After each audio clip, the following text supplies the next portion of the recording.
Muy buenas a todos y bienvenidos a un nuevo capítulo para Radio Audiofeed.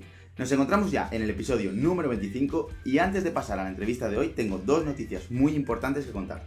En primer lugar, mi compañera Marina Jaume está terminando su audiocurso sobre nutrigenómica y en unos días tendrás disponible el examen para certificarte en la app de Audiofeed.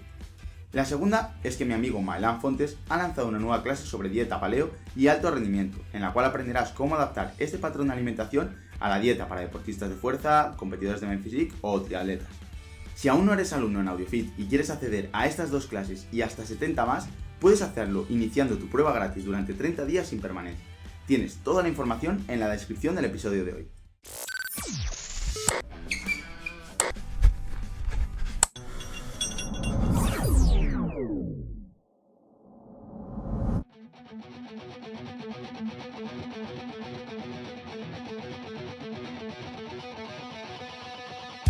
Bueno, pues muy buenas a todos y bienvenidos a una nueva entrevista para Audiofeed. Nos encontramos en el camino del éxito, soy Iván y en el caso de hoy, como siempre sabéis, traemos a personas que han conseguido, ser exitosos o cierta influencia dentro del sector en el que se mueven.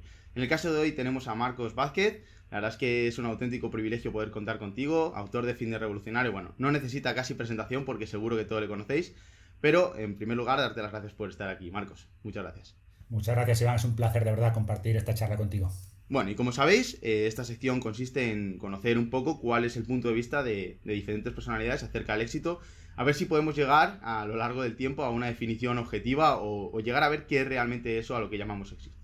Así que la primera pregunta, pues es obligada y pasaría por preguntar ¿qué es para Marcos el éxito? A ver, la verdad mi definición de éxito es bastante simple, ¿vale? Tiene mucho que ver con si disfrutas las cosas que haces día a día, ¿vale? Y si sientes que tu trabajo ayuda a los demás y tiene un propósito más allá de ganar dinero. Y si la respuesta es sí, para mí tienes éxito, punto, ¿vale? Dicho esto, es evidente que para considerarte exitoso, entre comillas, pues esa actividad que hagas debe darte suficiente dinero para vivir como quieres vivir. Pero para mí ese test es básico, ¿no? De cómo te sientes el martes por la mañana, por decir algo. Es decir, es un punto de referencia importante, ¿no? Y si la respuesta es, oye, me siento agobiado, odio lo que hago, estoy esperando cada martes que llegue el fin de semana, pues para mí no eres exitoso independientemente de lo que ganes, independientemente de los seguidores que tengas en Facebook. Y lo digo por experiencia, ¿no? Antes te comentaba, yo vengo del mundo corporativo, donde en general, cuando estás ya a un nivel alto, pues ganas bastante dinero, pero te aseguro que en general mucha de la gente que me rodeaba no era especialmente feliz, ¿vale? Hay mucho estrés, ahí eran frecuentes, pues oye, relaciones malas con la familia, pasar mucho tiempo fuera, en viajes o en eventos que realmente no te aportan nada en lo personal.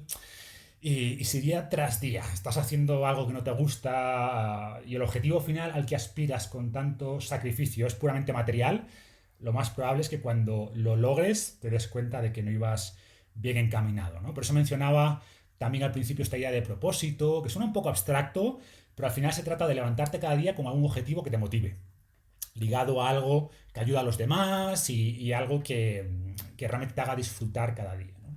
Pero en ese sentido, quizá lo que veo es que asemejas mucho el criterio de éxito con el de ser feliz o la felicidad. Es decir, ¿alguien puede ser feliz y no sentirse exitoso o no ser exitoso? ¿O ser feliz es lo mismo que ser exitoso? No, para mí no, para mí no. Por eso hacía mención a lo de propósito. Es más, creo que puede ser infeliz, pero exitoso en el sentido de tener un propósito, ¿no? Gente que, oye, lo está pasando mal, ¿vale? Pero siente que ese esfuerzo, ese sacrificio es por algo que no es puramente material, es por un propósito. A eso me refería. Por eso y de hecho, a ver, que cuando digo disfrutar lo que haces, no se refiere a que no tengas que hacer cosas que no te gustan. Es inevitable. No quiere decir que no tengas días que no te apetece hacer nada. Es inevitable. Pero por un lado deberían ser, no todos, obviamente, y en esos días, pues el hecho de tener, como digo, este propósito ligado a aportar algo positivo al mundo es también clave para poder decir que eres exitoso, ¿vale? Entonces, sí separo lo que es felicidad de éxito. Para mí el concepto de propósito te diría que es más importante que el de felicidad, porque creo que la felicidad es algo demasiado abstracto y poco medible, ¿vale? Y podríamos ligarla más, oye, sentimiento de bienestar, pero para mí va por ahí, ¿no? Oye, que lo que hagas sea, podríamos decirlo, oye, siento que estoy haciendo en mi vida lo que quiero hacer con mi vida, más allá de si me va un poquito mejor o peor, un poquito si estoy más feliz o menos feliz ahora mismo, pero no estoy cada día odiando lo que hago o haciéndolo solo por dinero porque me pagan al final de mes y deseando, como decía antes, el martes que llegue el sábado para poder hacer lo que realmente me gusta, ¿no? Es una combinación de todos estos factores. Eso es. No es tanto un placer cortoplacista o sentirte bien en el momento, sino tener un propósito. Pero eso me lleva a la siguiente pregunta, que sería, entonces el éxito depende de uno mismo o depende de los demás, depende de la visión que tienen los demás de mí. Pues a ver, yo te diría que un poco ambas, ¿vale? Porque también hay un poco esta visión ahora de algunos que dicen, bueno, yo soy feliz haciendo lo que hago y me da igual lo que piense la sociedad, ¿vale? Y esto por un lado está bien, yo estoy totalmente de acuerdo en que debemos huir de las métricas que nos impone la sociedad, ¿vale? Que son las que son, ¿no? Que son dinero, fama y poco más. Entonces, creo que tenemos que huir, o más que huir, tenemos que definir nuestras propias métricas. Oye, y si son esas, perfecto, pero reflexiónalas, ¿vale? Pero dicho esto, yo creo que la competencia en ciertos ámbitos es buena, ¿no? Me refiero que si dices, no, yo no hago nada con mi vida porque me mantienen mis padres, me paso el día en el bar viendo el fútbol, pero es lo que siempre quise hacer y por tanto me considero exitoso. No te lo compro, ¿vale? O sea, yo creo que la competencia es buena, es necesaria, te hace crecer. El tema es determinar, como decía antes, en lo que quieres competir y que sea algo que merece la pena, que te merece la pena a ti y que aporta valor, ¿vale? Por ejemplo, en nuestro ámbito, pues oye, no sé, quiero ser el mejor entrenador de fuerza o el mejor psicólogo deportivo o tener el mejor blog de salud. Y de nuevo, sabiendo que hay muchas formas de medir esto, ¿no? Pero voy por ahí, ¿vale? El problema es competir en cosas que no te importan realmente y compites en ellas porque la sociedad espera que lo hagas, ¿vale? No, por ascender en la empresa, aunque no te gusta lo que hagas. Por ganar más dinero, aunque lo hagas de una forma que no te produce satisfacción personal. En tener un doctorado o un título más a pesar de que realmente no lo disfrutas. Para mí este es el problema, ¿no? Entonces, la competencia en el sentido de ser competente, de mejorar tus habilidades, tu aporte a la sociedad, creo que es bueno, ¿no? Y debes estar a un buen nivel, yo creo, para poder considerarte exitoso. Pero repito, competir en lo que tú quieres competir sin caer en las competencias vacías que muchas veces vienen impuestas, ¿no? Y para terminar de perfilar ya del todo un poco cuál sería tu concepto del éxito, que por lo que vemos depende tanto de la percepción que tienen los demás acerca de si realmente estoy siendo competente, como de ser competente en lo que yo realmente quiero. ¿Podrías ponernos un ejemplo de alguien que consideres exitoso? ¿Se te viene alguien a la cabeza? A ver, se me vienen muchas personas, pero creo que cuando hablamos de esto merece la pena un matiz, ¿no? Porque es súper difícil, casi diría imposible, saber si alguien es exitoso basándose únicamente en las métricas clásicas, ¿no? Que vemos, ahora, riqueza, fama. Para mí alguien exitoso, como decía, tiene que sentir que ayuda a otras personas, por un lado, que disfruta lo que hace. Y repito, no siempre, no se trata de ese placer hedónico, como decías, habrá momentos duros de frustración, etcétera, pero creo que debe sentir que hace lo que realmente debería estar haciendo, ¿no? Como decía antes. Y a mí me gustó siempre leer biografías, no sé, desde toda la vida, no sé por qué. Y ahí te das cuenta muchas veces que la fachada pública que uno ve en los medios de las personas, entre comillas, exitosas, pues rara vez coincide con la realidad, ¿no? Y te pongo un ejemplo del mundo deportivo. Yo era súper fan de Andre Agassi a principios de los 90. Tú eres muy joven, te acordarás de él casi como de lejos, pero aquella era súper famoso, ¿no? Era súper cool, era como el tenista rebelde, ganaba torneos, ganaba mucho dinero, aparentemente era súper exitoso, y luego cuando lees su biografía Open, que por cierto es un libro súper recomendable, pues él decía, oye, que era súper infeliz, que odiaba el tenis, que siempre lo había odiado, pero bueno, que su padre le había empujado en esa dirección. Entonces, claro, ¿era Agassi exitoso? Pues para mí no, ¿vale? Entonces, ojo, y él mismo lo dice, ¿no? Que no se consideraba para nada exitoso porque no estaba realmente haciendo lo que quería, ¿no? Entonces, como digo, es difícil juzgar las vidas de los demás sin saber realmente lo que ocurre, solo por la portada, solo por esa fachada pública. Dicho esto, con esta advertencia, admiro en general pues, figuras históricas que lograron alcanzar gran poder, ¿no? Y usaron después ese poder de forma positiva, ¿no? Y te hablo, pues no sé, desde filósofos clásicos, no me gustan mucho los estoicos, desde Séneca, Marco Aurelio. Marco Aurelio fue emperador de Roma, para muchos el mejor emperador, que de aquella era pues el hombre más importante del mundo, y cuando lees sus reflexiones privadas, no sus discursos públicos, sus reflexiones privadas, te das cuenta que lo que hacía, lo hacía por su pueblo, con una gran humildad, que creo que también es importante, ¿no? Con mucho sentido de propósito, volviendo a este concepto. Tema, yéndonos sin irnos tan lejos, pues admiro también a figuras como Winston Churchill, que fue ya un escritor famoso y exitoso de joven, luchó en la Primera Guerra Mundial, jugó un papel clave en la Segunda Guerra Mundial contra Hitler, igual gracias a él el mundo es como es. Eh, y no sé, la era reciente, pues muchos emprendedores, ¿no? Que tienen un impacto positivo en la humanidad. Me encanta, por ejemplo, Elon Musk, ¿no? Con sus proyectos tanto de coches eléctricos con Tesla, paneles solares con Solar City, viajes al espacio con SpaceX. Creo que puede representar una mejora importante para la humanidad. Ojo, y gana mucho dinero haciendo esto, también se considera exitoso por las métricas tradicionales y me parece súper bien, o sea, me parece muy bien que gane mucho dinero, pero claramente el dinero no es su motivación principal. De hecho, él apostó gran parte de su fortuna a estos proyectos, ¿no? Porque, Para intentar seguir haciendo exacto, pensamos que Elon Musk viene de PayPal con Peter Thiel, o sea, él ya estaba hiperforrado y lo que hizo fue apostar gran parte de su fortuna a estos proyectos, ¿no? Entonces, bueno, hay mucha gente que admiro, pero va un poco en esta línea, ¿no? Con estas características generales. No entiendo a lo que te refieres. La verdad es que me parece una muy buena definición. Yendo un poco más hacia tu persona, la persona de Marcos, ¿a qué te querías dedicar cuando eras pequeño? ¿Cuál era el criterio de éxito de Marcos cuando era un niño? Bueno, pasada la etapa esta de futbolista, ¿no? Que creo que todos hemos pasado por ella, casi todos los niños, pues después ya de joven, te diría, no sé, de 10 12 años, me gustaba la tecnología. O sea, me acuerdo que mi padre estaba haciendo un curso de informática de aquella, te hablo de hace años, finales de los 80, y yo me leía los libros de programación en Basic y después empecé a hacer mis propios juegos, cosas básicas, pero que me parecía alucinante, ¿no? Que pudieras darle instrucciones a una máquina, que la máquina te respondiera, te hiciera caso. Después, cuando me hice un poco mayor, pues antes de ir a la universidad, me gustaba ya mucho el mundo de la salud, leía un montón, incluso barajé, estaba ahí entre informática, o sea, ingeniería de informática, telecomunicaciones de aquella todavía era muy, muy incipiente, barajé estudiar medicina, pero bueno, de aquella además empezaba a sonar lo de internet, ¿no? Y yo siempre tuve claro que la tecnología iba a ser cada vez más importante en nuestras vidas, así que opté por ingeniería informática y bueno, terminé dedicándome mucho tiempo a las dos cosas que más me habían atraído de pequeño, ¿no? La tecnología y la salud. Así que bueno, creo que ha coincidido bastante bien mis intereses de pequeño con lo que realmente terminó siendo mi vida. Ajá.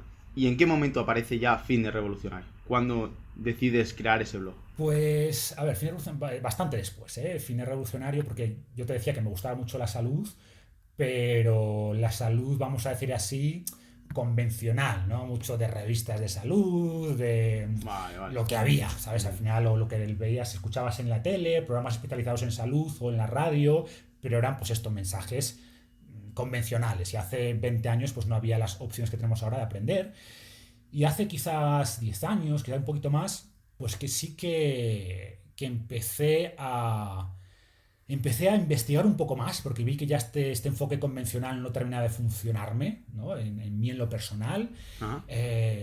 Y te dabas cuenta de cada vez que profundizabas más con esta visión un poquito más analítica, ¿no? Al final creo que los que somos ingenieros aportamos una visión diferente al mundo de la salud, ¿no? Como un conjunto de sistemas y buscas, oye, ¿dónde están las claves? ¿Dónde están los fallos? ¿Dónde hay que tocar este sistema para eficientarlo? Por eso me gustaba mucho la fisiología básica, ¿no? De que cómo funcionan las hormonas, los neurotransmisores, cómo funcionan las piezas de esta máquina que somos los humanos, de este gran ordenador.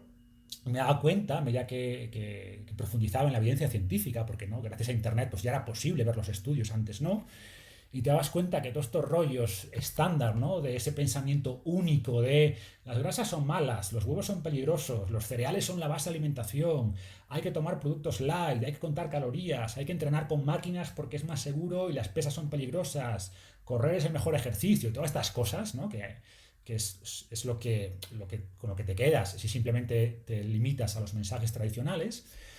Y empecé a aplicar también una visión más evolutiva y empecé a darme cuenta de que había una brecha brutal, ¿no? Entre lo que cree la población general en materia de salud, ¿no? Nutrición, deporte, lo que sea, y lo que es después la realidad. Y Fitness Revolucionario fue la forma en la que decidí empezar a hablar de estas ideas, ¿no? Que había experimentado en mí mismo en primer lugar, después compartido con mi grupo cercano físico primero, y a partir de eso fueron estas personas las que me animaron, oye, pues comparte esto, y a partir de ahí que empecé a escribir en Fitness Revolucionario, empezó a gustar a la gente empezó a tener buenos resultados siguiendo un poco esas pautas de las que hablaba al principio Y como digo siempre, el resto es historia, ¿no? Y hasta ahora. Qué bueno. Aprovecho esta pequeña pausa publicitaria para recordarte que si te gusta lo que hacemos y quieres seguir aprendiendo, puedes acceder a más de 20 audiocursos sobre entrenamiento, hipertrofia, nutrición, de forma totalmente gratuita durante 30 días desde el link de la descripción. Dicho esto, continuemos con la entrevista de hoy.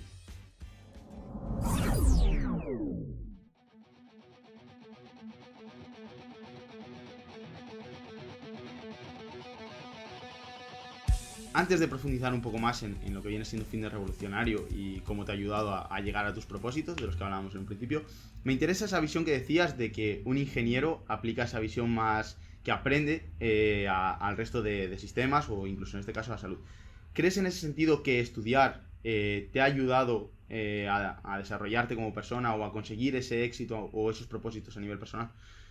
¿Crees importante estudiar de forma autodidacta? ¿Crees que es importante ir a la universidad, por ejemplo? ¿Qué opinas en ese sentido? A ver, estudiar es fundamental. El conocimiento es fundamental. Otra cosa es que tendemos a asimilar que estudiar es igual a una carrera, ¿vale? Y aquí es donde son cosas distintas. Entonces, separemos. Estudiar, adquirir conocimiento, adquirir habilidades es fundamental durante toda la vida, no hasta los 22 o 23, no, toda la vida, ¿vale? Eso es fundamental y eso no es discutible.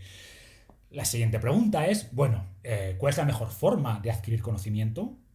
Sigue siendo la universidad, ¿vale? Sin duda la universidad era la mejor forma hace 30 años que no había internet, era casi la única, ¿no? Bibliotecas públicas y universidad y libros, no había mucho más. Ahora, cuando se abre un mundo tan grande delante de nosotros, tenemos que preguntarnos si esta forma tradicional de estudiar, tú si ves colegios hace 200 años, ¿no? De pupitres con niños escuchando a un profesor en una pizarra y ves la universidad actual, es lo mismo. O sea, hemos cambiado todo a nivel tecnológico, pero el sistema educativo sigue siendo pasivo absolutamente, ¿no?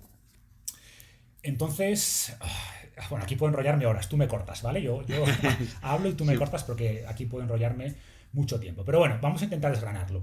Primero, ¿es necesario tener una carrera para ganar mucho dinero, tener éxito desde este punto de vista? Claramente no, ¿vale? Y de hecho algunas de las personas más ricas del mundo no hicieron ninguna carrera. Ni Steve Jobs, ni Mark Zuckerberg, ni Bill Gates. No terminaron la carrera. Ojo, empezaron, todos ellos, Steve Jobs medio.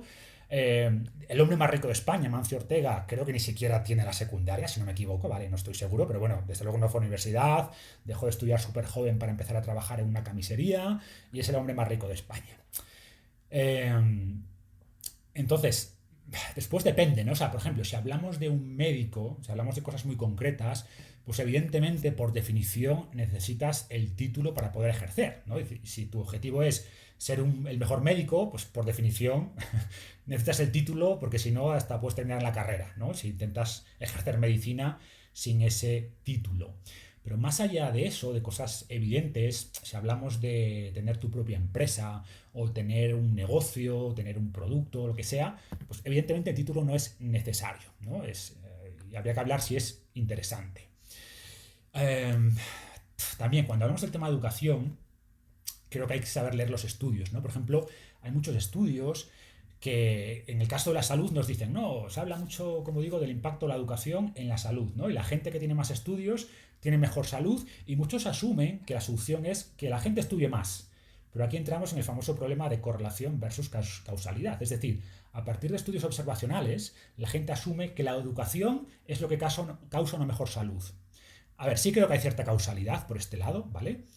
Pero todo apunta a que la conexión real va por otro lado, en el sentido de que la universidad no sirve tanto para crear conocimiento y capacidades, sino para revelarlas. Es decir, las personas, vamos a decir, con locus de control interno, inteligentes, disciplinadas, con más capacidad de autocontrol, etc., suelen lograr un mayor nivel educacional y también suelen tener mejor salud. Pero no es ese mayor nivel educacional la causa de la mejor salud, sino todo esto. Inteligencia, disciplina, autocontrol, etcétera, que son las más características que después van a hacer que te vaya bien en el ámbito laboral, que van a hacer que te vayan bien en el términos de salud, que ganes más dinero, que también el dinero está relacionado con la salud porque te permite adquirir mejores alimentos y mejores servicios y lo que sea. Pero a lo que voy es que muchas veces se atribuye a la educación beneficios, al sistema educativo, mejor dicho, beneficios que no se merece o que se deben en mucha menor parte al sistema educativo que a las simples capacidades de cada persona. Y lo que hace la universidad es certificar esas capacidades y no crearlas, ¿vale? Qué interesante, me parece. Y luego una muy buena visión. hay un debate también entre los expertos de este tema y sabemos que el sistema educativo mejora lo que se llama el capital humano, ¿no? Especialmente la educación básica.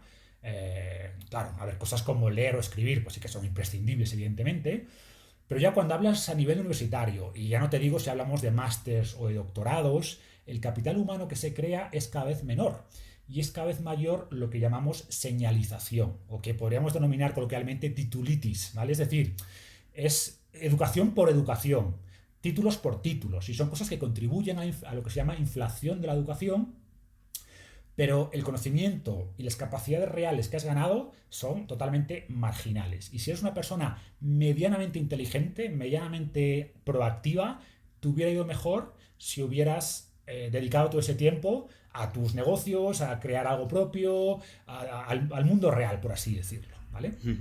Entonces, bueno, por resumir todo esto, conocimiento es fundamental, de hecho es cada vez más importante. O sea, el mundo actual cada vez premia más estas habilidades, ciertas habilidades que hace 500 años pues daba igual. Quiero decir que para arar en el campo la diferencia entre ser más o menos listo pues era pequeña, y desarrollar ciertas habilidades era pequeña. Cuando hablamos ya del mundo moderno, estas habilidades que desarrollas son muy importantes, ¿no? Entonces, conocimiento, habilidades es clave. Luego ya título universitario. Títulos universitarios no tanto. Depende. O sea, a ver, mundo sanitario, te diría que, hombre, te repito, para atender a pacientes, pues necesitas el título, lo cual lo veo bien, ¿vale? No estoy diciendo que esté mal, veo razonable que tengas que pasar por el aro de la formación, pero después, hagas la carrera o no, o te aseguras que sigues aprendiendo toda la vida, ¿vale? O vas a tener problemas. Si piensas que por tener un título, va, hasta aquí, perfecto, tengo el título en la pared y a partir de ahora pues ya a ganar dinero. No, esto no funciona así, ¿vale? Como última nota, como mensaje principal, no digo que sea bueno ni malo, pero creo que todo el mundo debería al menos plantearse si... O sea, como que la sociedad empuja a todo el mundo a ser universitarios y pensamos que la sociedad va a estar mejor si todo el mundo es universitario, y eso es mentira, ¿vale? Vamos a estar mejor si conseguimos que cada uno esté haciendo lo que disfruta y lo que aporta a la sociedad, sea con título o sin. Un poco esos propósitos. Deberíamos al menos replantearnos, exactamente, debemos al menos replantearnos si es la mejor opción en tu caso particular. Y si lo es, adelante. Pero no asumas que siempre en todos los casos debes hacerlo, ¿no? Eso es un gran error. Me parece una muy muy buena reflexión.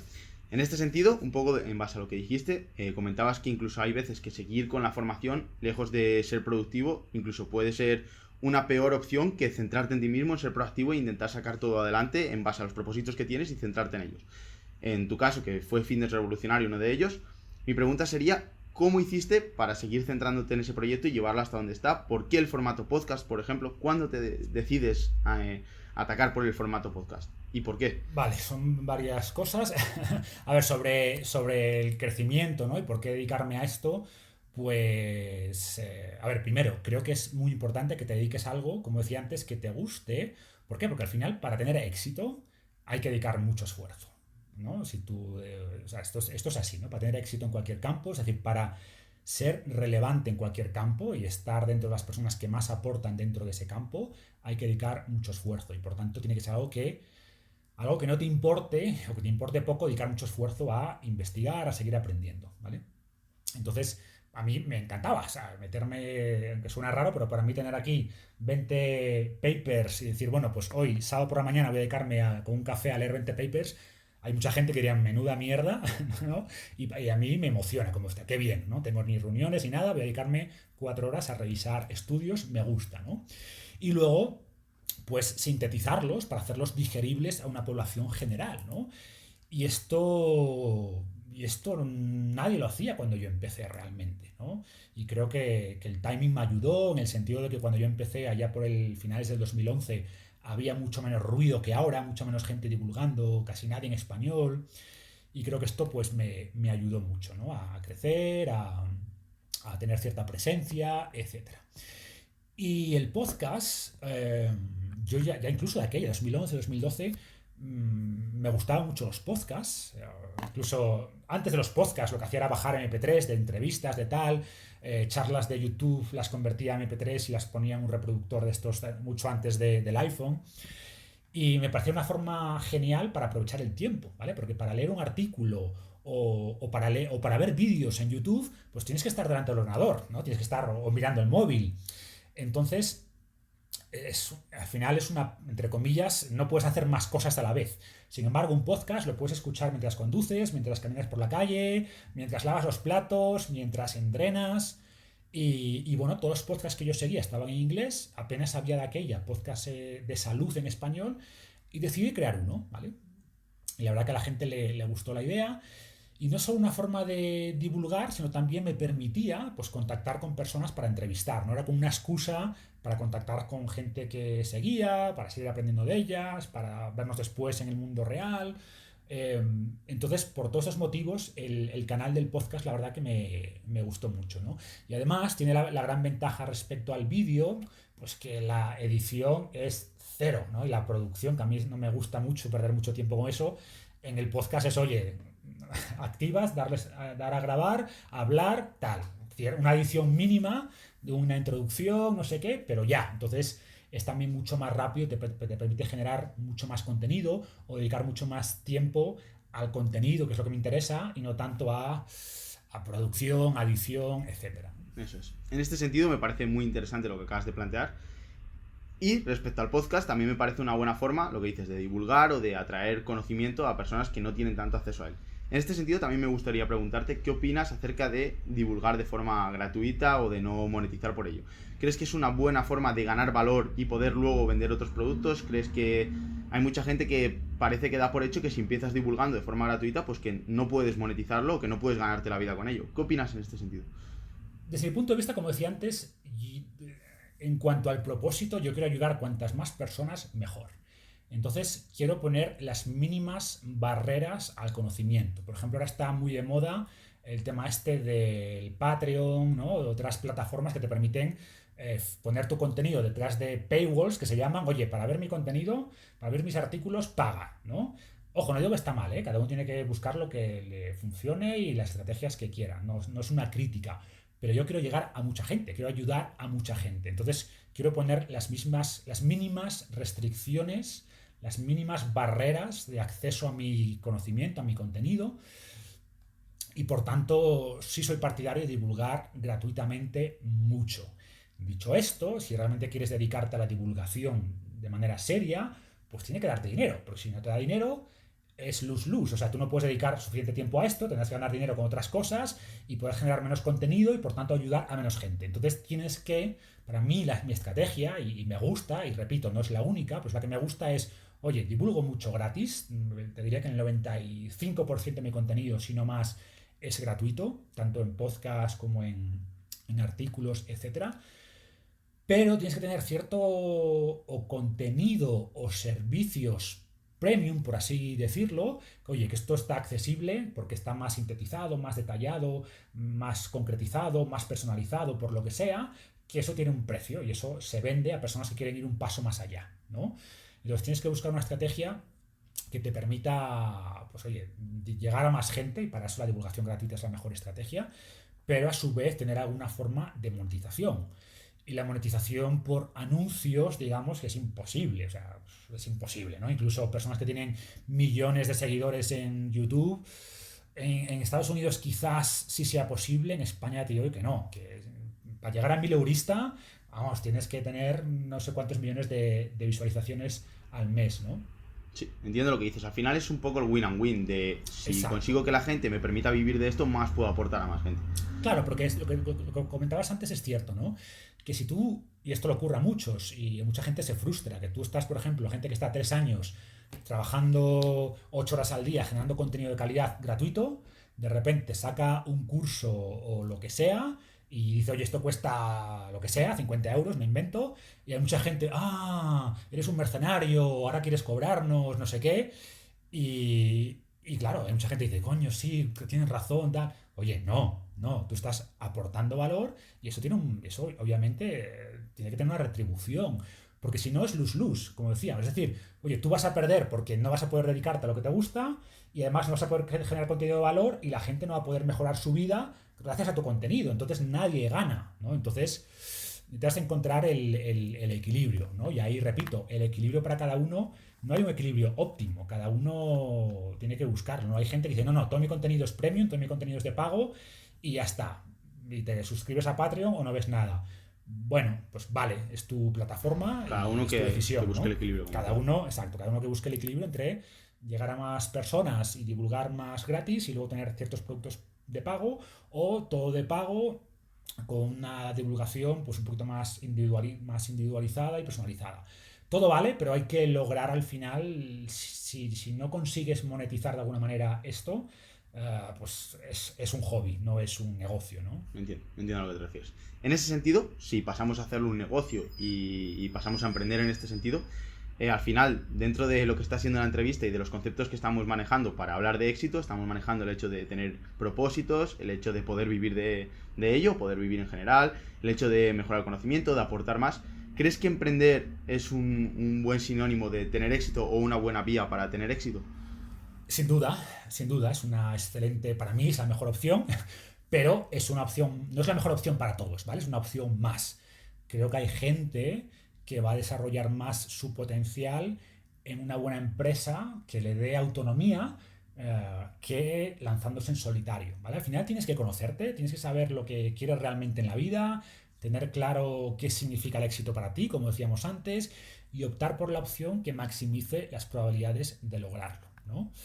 Entonces creo que el emprendimiento es una muy buena opción, pero repito que requiere ciertas habilidades que no todo el mundo tiene ni quiere desarrollar. Entonces no es la única.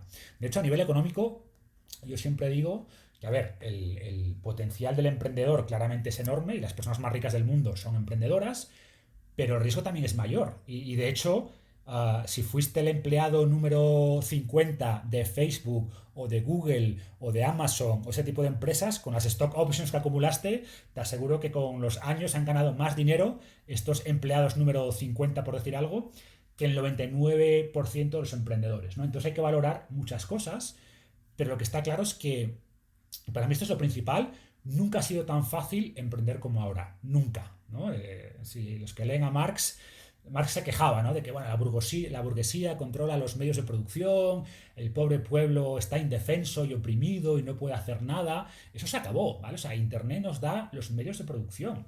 Ahora cualquiera puede lanzar su propia televisión con YouTube, su propio periódico con un blog, su propio canal de radio con un podcast. Cualquiera puede mandar a construir prototipos a China de algún, no sé, producto de entrenamiento por muy poco dinero.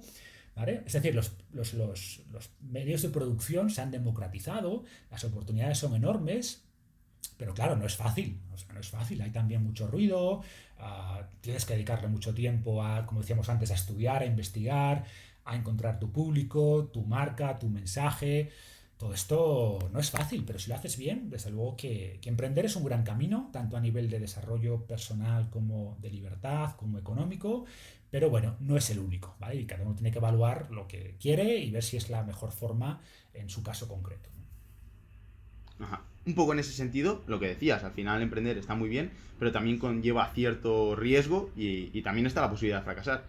En ese sentido, ¿cuál crees que es la clave de cara a afrontar los fracasos a nivel personal, a nivel de desarrollo? ¿Cómo crees que deberíamos afrontar los fracasos? A ver, para mí lo primero es cambiar la mentalidad, ¿no? Y es entender que estos fracasos, errores, como lo queramos llamar, pues son parte del camino, son parte del proceso. O sea, es imposible lograr algo de verdad importante sin equivocarte, sin cometer errores, sin fracasar en algo, ¿vale? O sea, si no te equivocas en nada es porque no estás intentando hacer nada que realmente merezca la pena. Entonces, para mí lo primero es esto, o sea, cambiar la forma en la que interpretamos los problemas o los fracasos. Y segundo, creo que es muy importante hacer siempre un análisis post-mortem, ¿no? En el sentido de, oye, ¿qué ha pasado? ¿Dónde me he equivocado? ¿Qué hice mal? Y aprender para la siguiente. Y ojo, quizá fue simplemente mala suerte, que también puede ocurrir, pero incluso en esos casos seguro que pudiste haber tomado alguna precaución que no tomaste, seguro que puedes esperar alguna lección para el futuro. Y bueno, a ver, esto que suena así de fácil, de filosófico, ¿no? No lo es. O sea, yo soy el primero que estoy varios días jodido cuando algo va mal, Con me frustración, sí. frustro y está permitido llorar un poco al principio y quejarse, ¿vale? Pero ya, ¿vale? Superada esa fase de duelo, pues oye, afronta la realidad, sea la que sea, extrae lecciones y a seguir adelante, ¿no? Creo que no hay mucho más. Ajá. O sea, que en ese sentido intentar aprender un poco de lo que hemos hecho mal y seguir adelante. En este sentido, un poco, si hablamos de Marcos, de tu persona, si pudieras volver al pasado, es una pregunta que me gusta mucho hacer a todas las personas que invitamos a esta sección, si pudieras volver al pasado, ¿qué recomendaciones le darías a Marcos del pasado? ¿Qué le dirías? Mira, no pierdas tanto tiempo en esto, no te va a hacer feliz o no te va a hacer sentirte exitoso. Y al contrario, vamos a empezar por esa, y luego al contrario sería que le dirías, mira, esta es la solución, sigue apostando por esto que es una buena idea. Si empezamos un poco por qué le recomendarías que no hiciera. Vale, lo que pasa es que también tengo aquí, cuando igual que hablamos antes de a quién considero exitoso, quiero poner un disclaimer, ¿no? Un aviso antes. Y es que es una pregunta muy buena, ¿vale? Pero personalmente no tocaría nada. Es decir, y eso no quiere decir que no haya cometido errores o que no haya cosas de las que me arrepienta, que hay un montón, pero en el sentido de que estoy, la verdad, súper contento con mi situación actual en todos los ámbitos, personal, profesional. Entonces ocurre esto, ¿no? De que, oye, si toda la cadena de eventos de mi vida, con lo bueno y con lo malo, con los aciertos y los errores, me han llevado a un lugar donde estoy contento, ¿para qué tocar? Igual vuelves atrás, tocas algo donde pensabas que lo habías hecho mal y resulta que por haber hecho aquello mal aprendiste algo que después fue un acierto. Entonces, y me da miedo, decís, a ver, es imposible, ¿no? Pero si pudiera, creo que no tocaría nada por esto, porque al final, donde estás, si estás contento con donde estás, muchas veces no sabes lo que consideras errores, no sabes si realmente fueron errores o fue un fracaso necesario, enlazando con la respuesta anterior, fue un fracaso necesario para lograr el éxito que tienes actualmente, ¿no? Nunca me habían dado esta respuesta y me parece muy, muy inteligente, ni siquiera la había orejado. Pero bueno, dicho esto, como digo, es una pregunta válida y yo sí creo que, por ejemplo, sí le diría, vale, no cambies nada desde el punto de vista de tus acciones, pero estrésate menos. Tómate algunas cosas con menos calma, no les des tanta importancia, disfruta más las pequeñas cosas. Y creo que he tardado mucho en darme cuenta de esto, ¿no? Entonces, en resumen, no cambiaría nada como tal de acciones, pero sí un poco quizás de... Creo que a veces nos estresamos más de la cuenta y nos intentamos adelantar mucho al futuro o decimos, no voy a disfrutar X hasta que no logre tal y eso tampoco es bueno, ¿no? Entonces, oye, esfuérzate al máximo hoy, pero tampoco te estreses demasiado o vivas con ansiedad porque es innecesario. O sea, que tú tengas ansiedad no va a cambiar nada. Haz lo que tengas que hacer, eso sí. Si cometes errores, comete errores, pero puedes cometer errores y aciertos, los mismos, y por tanto el resultado final no va a cambiar nada, pero el viaje va a ser mucho más placentero, ¿no? Entonces, para mí un poco esa sería la clave. Y en la otra línea, si tuvieras que volver atrás o recomendar a otras personas, mirar, esto que hice sí que me parece muy útil y sí que me parece que es algo que la mayoría de gente no está haciendo y que me parece que es un acierto hacer. Pues mira, yo les diría que piensen en largo plazo. O sea, creo que uno de los problemas actuales de la gente es que es súper cortoplacista. Súper cortoplacista. Es decir, buscan una satisfacción inmediata. Quieren que los resultados tener resultados ya. ¿No? Y creo que las redes sociales contribuyen a esto. Quiero publicar una foto y estoy ahí constantemente viendo cuántos likes tiene, ¿no? Quiero esa gratificación inmediata y las redes sociales te la dan. Porque publicas algo ahí mostrando el pectoral o el escote de las mujeres y muchos likes, ¿no? Pero eso es súper peligroso. O sea, piensa en el largo plazo. Y yo creo que eso me ayudó. O sea, siempre pensé en el largo plazo. Pero es cierto que asumía, no sé, como que asumes cuando eres joven. O sea, yo asumía cuando tenía tu edad, ¿no? Antes de que eres 24, ¿no? Pensaba que a los 40 me iba a sentir súper diferente, me iba a sentir mayor, con menos ganas, y para nada, me siento exactamente igual y disfruto la vida igual. Y creo que entender esto, ¿sabes? Que oye, que puedes disfrutar la vida a cualquier edad realmente, sobre todo si estás bien físicamente de salud, y por tanto piensa en tu yo de mañana, piensa en tu yo. Si tienes 20, piensa en tu yo de 30, en tu yo de 40 y toma decisiones no pensando solo en la satisfacción de hoy, sino en tu yo dentro de 10, 20, 30, 40 años, ¿no? Y eso creo que te va a ayudar a tomar mejores decisiones en la salud, en la gestión de tus finanzas, en la gestión de tu negocio, tomar decisiones pensando en el largo plazo. Creo que eso para mí es fundamental y creo que es una recomendación que haría todo el mundo. Que ayudaría a muchas personas. Bueno, y ya para terminar un poco la entrevista, cuéntanos un poco qué proyectos tienes en la actualidad, en qué estás metido ahora. Bueno, pues ahora justo acabo de publicar el primer libro físico, ¿no? El primer libro ya como editorial, de librería, porque bueno, tenía varios libros autopublicados. Ujú. Y me hacía ilusión y pues dar este siguiente paso, ¿no? Aparte mucha gente te lo pedía, un libro que resuma todo, que se pueda comprar en la librería, físico, creo que al final, como decíamos, creo que antes de empezar a grabar, el hecho de tener algo físico, ¿no? Vivimos en un mundo virtual, nos siguen gustando las cosas físicas y el papel y el olor del libro. Entonces, pues eso se ha publicado nada hace un par de semanas. Cuña Y en ese sentido, ¿qué esperas, antes de seguir, perdona que te corte, qué esperas qué experiencia esperas que tengan las personas al leer el libro? ¿Qué valor quieres aportar con él? Pues mira, yo espero que para mí un gran cambio de... Creo que ahora la sociedad actual está muy medicalizada y que asumen que la salud viene de fuera, ¿no? Y que por tanto cuanto más gastemos en salud, en el sistema sanitario, en máquinas, en biomedicina, en fármacos, que mejor. Que la salud de una población se mide por cuánto gasta esto en máquinas, en hospitales, y eso es mentira. Ojo, por supuesto que está súper bien tener esos hospitales, esas máquinas y esos fármacos, pero la salud de la población, hay un montón de estudios que nos dicen esto, dependen mucho más de otros factores, ¿no? Que yo en el libro intento resumir en reconectar con nuestro lado salvaje. Pues el libro se llama Salud Salvaje, pongo aquí cuña publicitaria, en saludsalvaje.com está la info, pero en el fondo es entender que nuestra biología espera ciertos estímulos, ¿vale? Que evolucionamos expuestos a ciertos estímulos que nuestro cuerpo sigue necesitando, pues comida real, movimiento, exposiciones adecuadas a luz natural durante el día y oscuridad por la noche, a conexión social con un grupo pequeño, a espacios verdes, y esto lo hemos perdido muy poco tiempo, y a poco que indagues en la literatura te das cuenta que aquí está el problema, ¿vale? No enfermamos por deficiencia de antidepresivos o deficiencia de estatinas, ¿vale? Y por tanto no vamos a arreglar esto con fármacos, sino cambiando hábitos, ¿vale? Y lo que intenta lograr este libro es este cambio de mentalidad. Oye, coño, que es cierto, que la salud no depende de los hospitales y de los fármacos. Y repito, que está muy bien tenerlos, pero la salud depende mucho más de mis acciones del día a día. De si decido desayunar, pues comida real o churros con colacao, ¿vale? O si decido después estar una hora ahí tirado en el sofá viendo la tele, comiendo Doritos, o decido ir a hacer algo de ejercicio al parque. Depende de si estoy a la 1 de la mañana viendo Netflix o a las 10:30, por decir algo, pues me voy a la cama y duermo 7-8 horas.